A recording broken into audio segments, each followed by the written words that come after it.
অবশেষে নবম জাতীয় পে স্কেল নিয়ে সুখবর।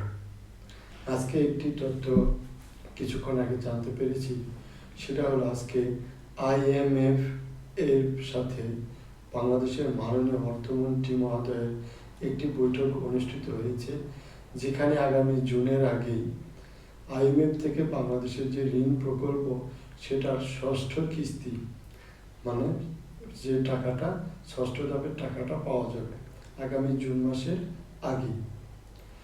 এখন সরকারি কর্মচারীরা আবার নতুন করে আশার আলো দেখছে, তাহলে কি জুন মাস থেকেই নবম জাতীয় পে স্কেল কার্যকর হতে যাচ্ছে? এরকম একটি আলোচনা শুরু হয়েছে। এখন সরকার যদি IMF থেকে এই ঋণটা নিতে পারে, তাহলে সরকার হয়তো নবম জাতীয় পে স্কেলে সেখান থেকে একটি অংশ বরাদ্দ দিবে।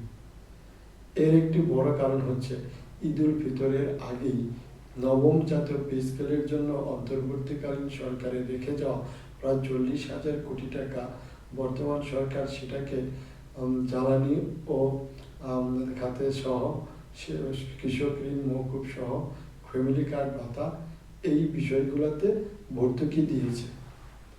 এটা নিয়ে সরকারি কর্মকর্তা কর্মচারীদের মধ্যে বিরূপ প্রভাব ফেলেছে এবং এটা চারিদিকে যথেষ্ট সমালোচনাও হয়েছে। কিন্তু সরকারের হাতে কোনো অপশন না থাকায়, অর্থ সংকট থাকায় হয়তো সরকার বাধ্য হয়েছে। এখন আবার নতুন করে যে আশার আলোটি জ্বলেছে সেটা হলো যে যদি জুনের আগেই IMF থেকে, এই IMF হলো আন্তর্জাতিক মুদ্রা তহবিল, যার কাছ থেকে প্রায় এরকম দরিদ্র হতদরিদ্র দেশগুলোকে তারা সহজ শর্তে ঋণ দিয়ে থাকে।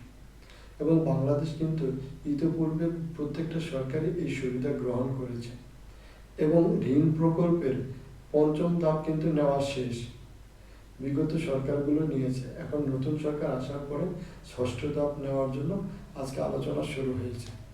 এবং ষষ্ঠ ধাপ যখন নিবে, তখন কিন্তু এই নবম জাতীয় পে স্কেলটা সরকারের জন্য বাস্তবায়ন করা খুবই সহজ হয়ে যাবে।